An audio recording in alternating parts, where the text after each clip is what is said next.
Hey, sweet friends. Today I want to tell you all about how I have taken the recommendations from Dr. Stacy Sims, who is a nutrition scientist and an exercise physiologist.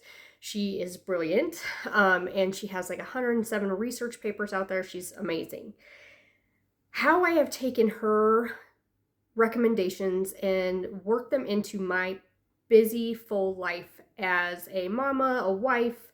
I'm a mama of a special needs human. I have two babies, or two boys. They will be my babies forever. And I have my own business and I stay at home and watch it's all I have a big life, right? And I'm not a professional athlete. I'm a registered nurse and a mind body wellness coach for women who are 35 plus, who are about to go through perimenopause or in perimenopause and or in postmenopause. And so the lens that I see the world through is that of a busy human, because that's what I am. And for me, when I was doing all of the research that I've done for this phase of life and onwards, she came up and I got her book, Next Level, and obviously devoured it. And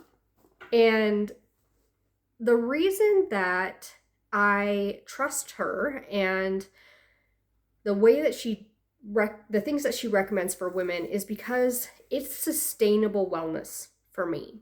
And what I mean by that is that we're going to talk about like the specifics, but like fasting. I had done intermittent fasting, and it wasn't sustainable for me. And the reason that I say that is because what would happen is real life. You know, when I worked in a corporate job, I would intermittent fast in the morning, and then because work was crazy or I didn't feel like I could, put work down to go have a lunch, I would also have like a later lunch, like maybe 2 o'clock. And it was like throwing food, whatever I could back. And I was exhausted. I was a shell of a human. And there are things that say that maybe fasting can work for women, but the majority of the women that I know, me included, the women that I coach, we're not eating we're not eating in general, right? We were skipping meals in the name of, oh, well, if I just don't eat, then I'm going to lose weight, and that's what the world is telling us to do. Whereas the way that I have taken in Dr. Stacy Sims' information and recommendations is that she wants us to take up space. She wants us to be strong and healthy long term. She wants us to nourish our bodies and to get to know our own bodies and their own rhythms, and how to make that work in your busy life, and how to help out our cortisol levels throughout all of that. And I just really love that approach, because to me, anything that I do for my wellness has to be sustainable. It has to work into my busy life. Otherwise, I'm not going to stick with it. And I'm a perfectionist. And so if I can't stick with it, it's all or nothing. And then I just do nothing. And I had gone through years and years of that.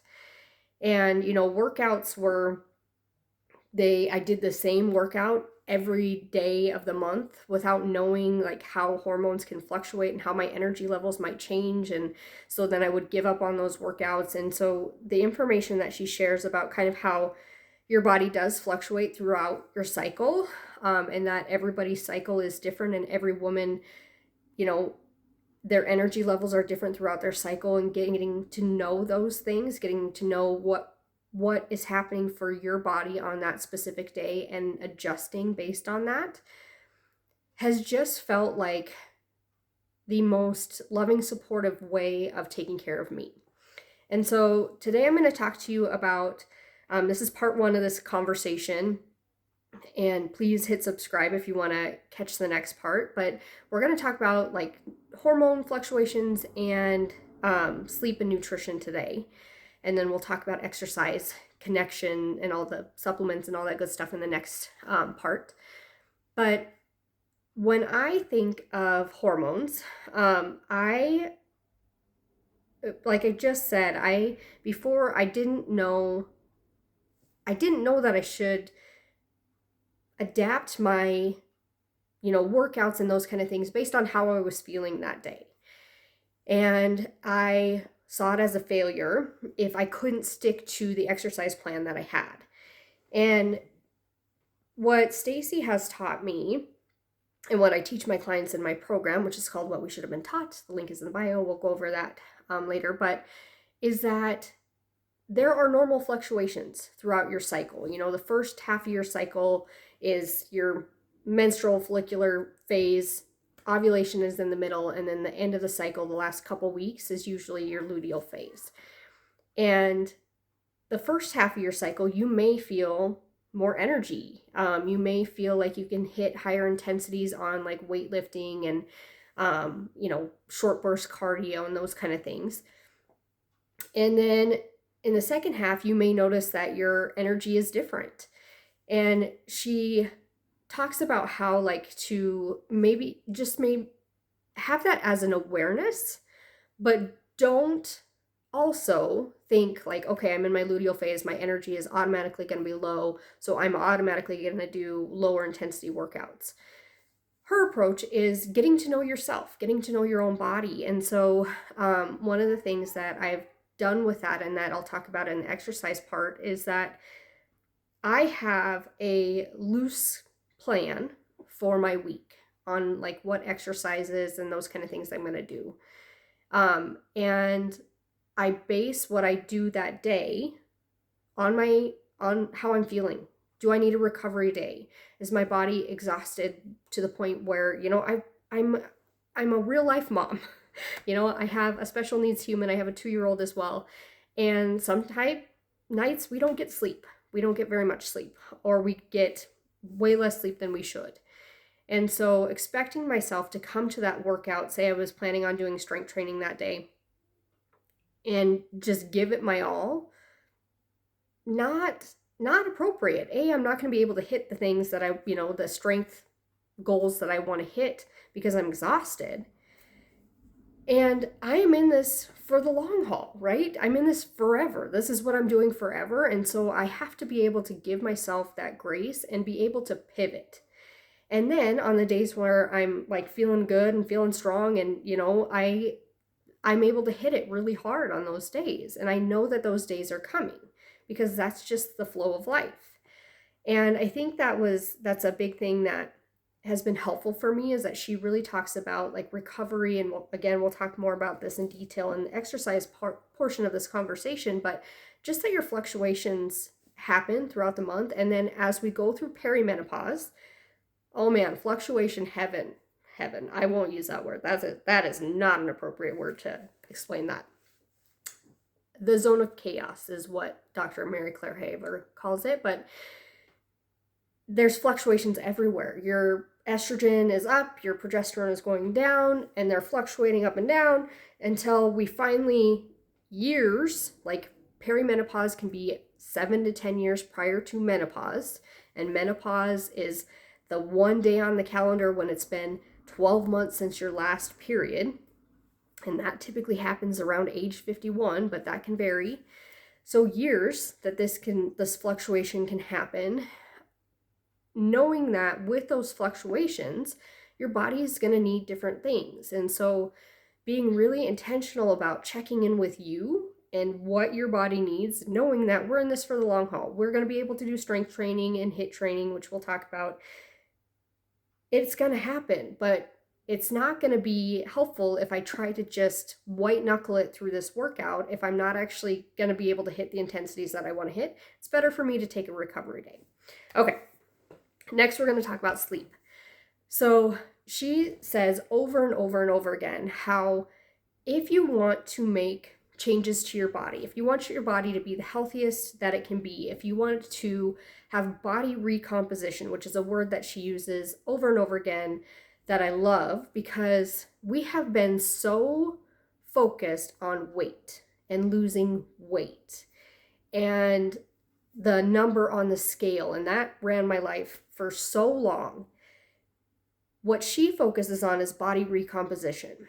What that means is increasing your skeletal muscle, your muscle mass, while decreasing your visceral fat in particular. Visceral fat is the fat around your organs that is the most dangerous for us.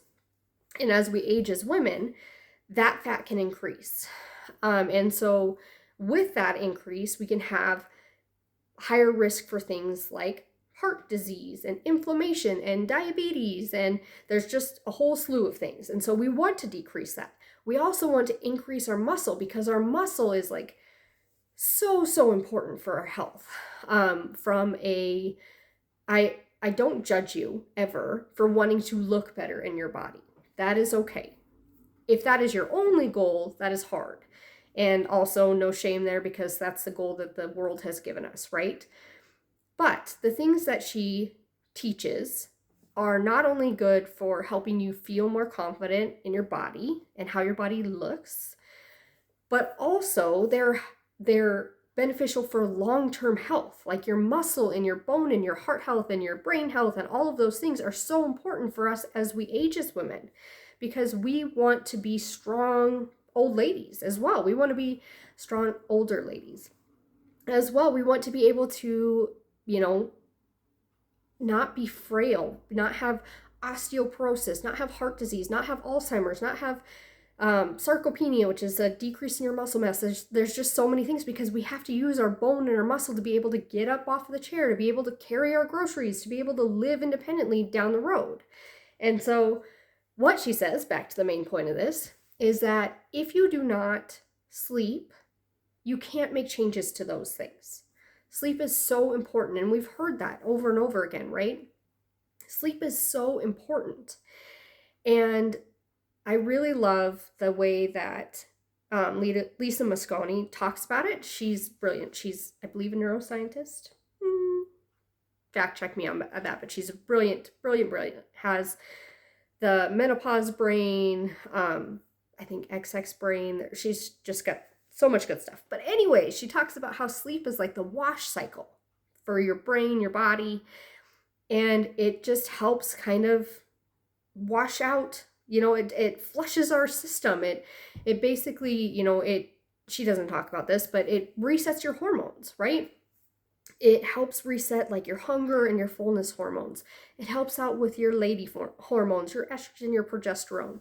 It also helps out with your cortisol, which is your stress hormone.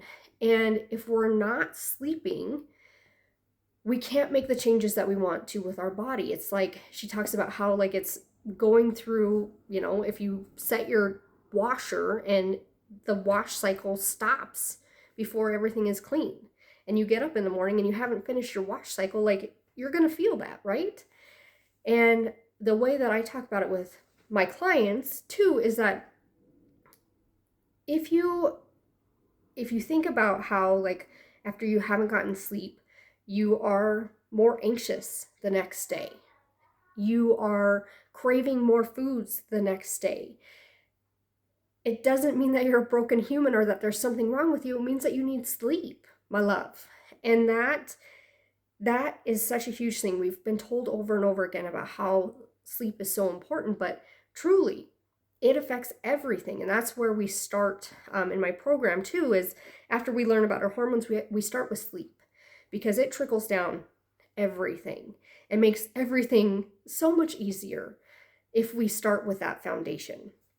And when I tell you that I prioritize sleep now, oh my goodness, I treat myself like a baby.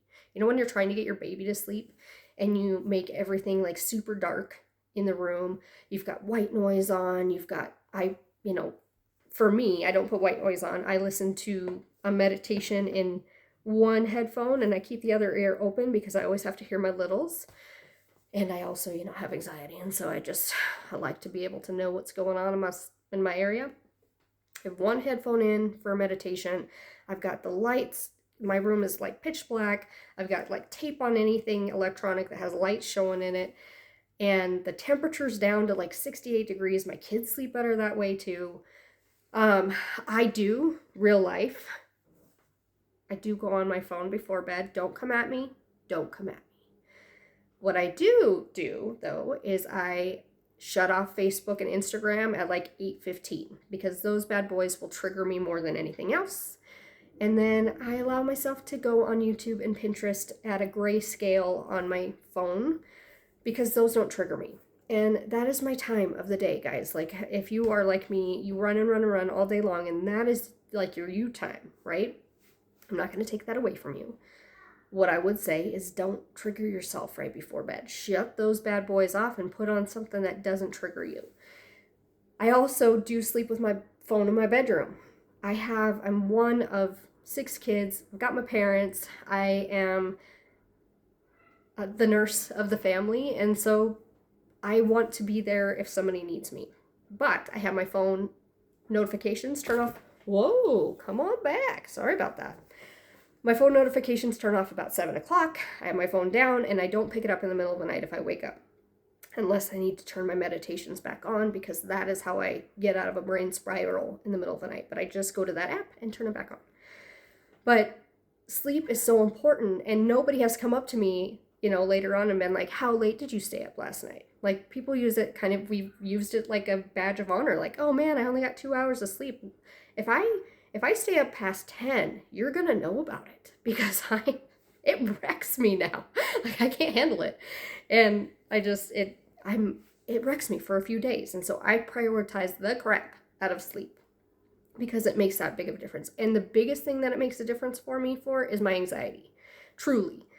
If I don't get sleep, I notice the next day that I am more anxious and I'm spiraling more in my thoughts, my ruminating thoughts. And so it's just so important. The next thing that we're going to talk about is nutrition.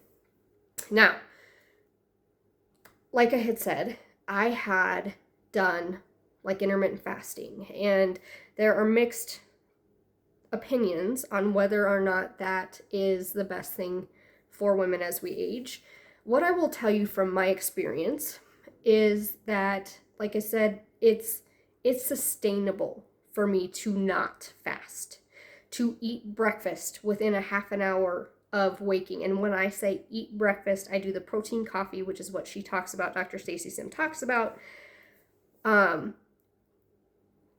Because if I don't, I go down this trail of just not eating because the day gets away from me. If I make it intentional to have breakfast or my protein coffee within a half an hour, because ain't nobody gonna tell me not to drink coffee first thing in the morning. I don't want to hear any of that, and I will not make you do that. If coffee's not your thing with my clients, maybe we do, a banana and some peanut butter. You do overnight oats. A lot of women, including myself, we're not used to eating breakfast, right? We've been told to, a million different things. Skip breakfast, eat breakfast. It's been back and forth a million times. And so our bodies typically aren't used to eating. And so that's one thing that I had to go through, and what my clients go through is starting to eat in the morning is hard. And so we start small. I just tell them, I don't care what you eat, just eat. Just get something in your belly to get started, get that habit started. Did you hear that? That's my child pretending to nap right now. And for me, she talks about not doing fasted workouts. And I do my workouts in the morning. A lot of my clients actually do it in the evenings. Regardless, she talks about having a little bit of fuel before and fuel after. And in the morning, that's my protein coffee. I have my protein coffee. I do a half a scoop of whey protein isolate, which is like 15 grams of protein. I do the chocolate because, hello, I love my life. And I do a half a scoop because protein powder is expensive and it's 15 grams is perfect. I also do some creatine, which she talks about the benefits of creatine, 3 to 5 grams a day. For me, I find that it has been really helpful for my muscle growth. I feel like I actually have muscles in my arms and my legs now. I've also been strength training, so it's those two in combination. And when I talk about any supplements, please do not take them without checking with your doctor first. This is not me telling you to take them. This is telling you what I do. So my protein coffee has the whey protein, it's got creatine. I'm trying out collagen, which she talks about as well, that some women are responders to collagen and some women aren't. I'm trying it out right now. And then I do some almond milk because regular milk makes my belly hurt, and a little bit of honey. That's my breakfast to start with. Then I do my workout. And when I tell you that I feel so much better having that in my system, I feel more energetic and able to hit my workout better because of that, I mean it. Some people have said that they do better without it, but I always just recommend trying it, if there's no contraindications for you, and seeing if that's true, or if that's just what you were told is true, and so that's what you believe is true. I feel better when I have something in my system before I work out. I do my workout, and then afterwards, within an hour, I have an actual breakfast. And for me, the other thing that she talks about is women eating enough. And that's another reason why I don't do the fasting piece of it, is chances are that you're probably not eating enough food, which was mind-blowing for me, right? We spent so much of our time not eating because we felt like it would make us skinny, which was the goal, right? And I eat more now than I ever have, and I feel the best in my body that I've ever felt. I'm not kidding you. I really do. And so what I do, and what she kind of recommends is 30 grams of protein in your meals and about 10 grams of fiber-ish in your meals. And then if you do snacks, having some protein and fiber in those snacks. For me, I'm working up to more protein and fiber. I definitely eat way more than I did before. And I have found out just how much fiber is in things, because things like a salad, which I thought was a lot, is not. It's not a lot of fiber unless you really put a lot of other veggies in there, like lettuce itself, spinach itself are not a lot of fiber. They're good for you, but they're not a lot of fiber. And so that's why you can have a salad and feel so hungry afterwards, even if it was a big salad. Like it doesn't have a lot of staying power. Now that I eat about 30 grams of protein and 10 grams of fiber in my meals, I feel satisfied. And I also have in my program, I call it my support squad. So it's protein, carb/fiber, nourishing fats, and flavor or fun in my meals. That's how I make a satisfying meal. That's how I like the food that I eat. I don't eat plain food because I am doing this for the long haul. I am putting in seasonings and sauces and those kind of things. I'm not drenching them. 1 to 2 tablespoons seems to go a long way, and a lot of times that counts as kind of my nourishing fat, which helps vitamins like A, D, E, and K be absorbed in your body because they are fat soluble. We need some fats in our bodies as well. Carb/fiber is the energy source for your brain. And so when we eat super low carb, that's why we feel drained and exhausted all the time as well. I make these meals. I have breakfast, lunch, and dinner. I have these satisfying meals. And then what she talks about is that, if you don't eat after dinner until breakfast, within a half an hour of waking, you are technically fasting from dinner until breakfast. And you're getting the benefits that like intermittent fasting does. You're cleansing, you're giving your body enough time without food in your belly to digest, to be able to kind of get rid of those toxins in your body, to take care of broken cells or damaged cells in your body, to rest and repair your body, and without having to white knuckle it until noon and then try to figure out how to get all your food in from noon until like 6. It just has been so much easier for me to eat like a normal human again. And another thing that I do in my program is we add in. We don't restrict, because restriction causes you to be in a scarcity mindset about food, and then we binge on those things later. And so what I do is I've created kind of an eyeballable protein and fiber sheet that shows, like for 2 slices of whole grain toast, you get this much protein and this much fiber, so that you can kind of just look and pair and pick what will get you 30 grams of protein and 10 grams of fiber. I also, in my program, have a bunch of really simple, can be made in 20 minutes or less. Most of them are like 10 to 5 minutes or less meals that already have 30 grams of protein and 10 grams of fiber, so you don't have to do all the math. I don't track, because tracking for me in all of the diets that I've done is really triggering for me, and it puts me in a disordered eating pattern. It makes me feel like this is good food, this is bad food, I'm good, I'm bad if I don't hit these targets. We're trying our best, honey. Have you seen that little girl on Instagram? And she's so cute. She's got these big old glasses and these big beautiful eyes, and she's painting her mom's nails, and she's like, I'm trying my best, honey. Like, that's how I live.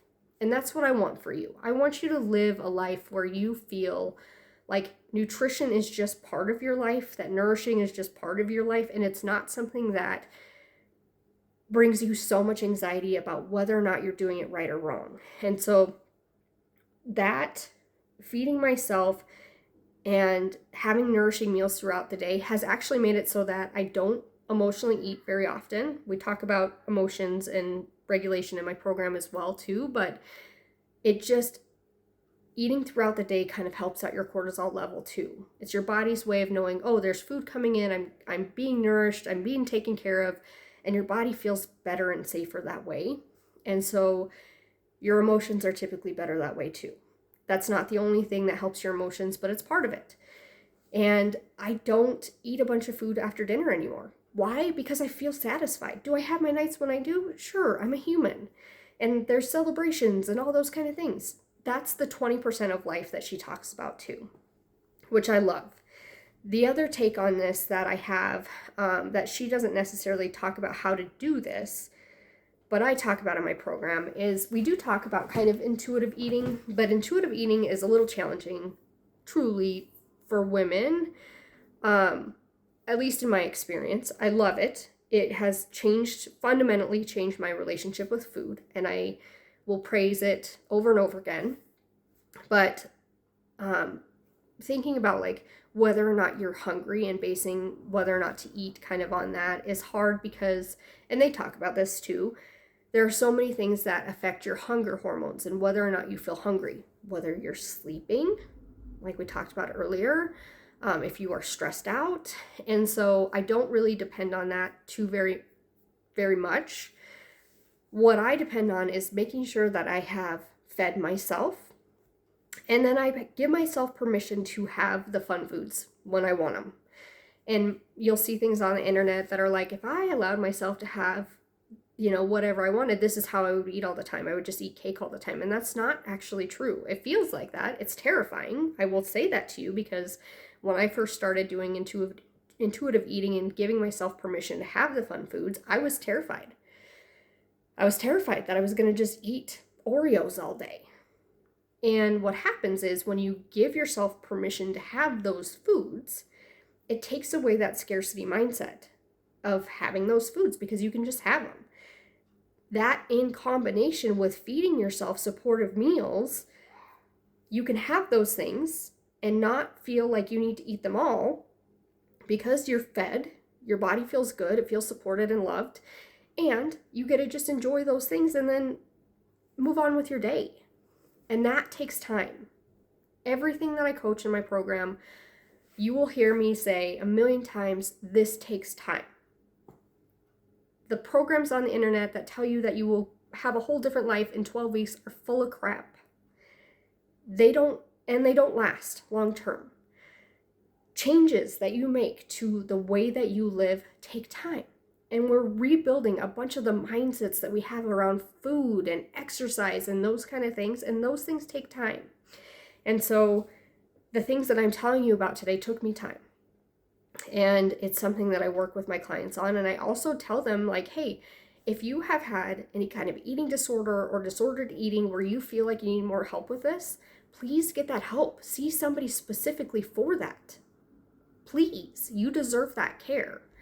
But yeah, I don't track. I just kind of take one meal at a time. I've taken a bunch of pictures of things that I eat often, so I don't have to sit there and count things. I did a little bit of the work up front, but after that, like, I'm just trying my best, honey. All right. I think that's all I want to tell you about today in this part. If you love this conversation, please come back for part 2 and hit that subscribe button. Share this with somebody who needs to hear this today. And I will be back with part 2 that has information on exercise and community and connecting with humans and supplements, MHT or hormone therapy, anxiety meds, all the things. And I hope you have a marvelous day. Take care, friends.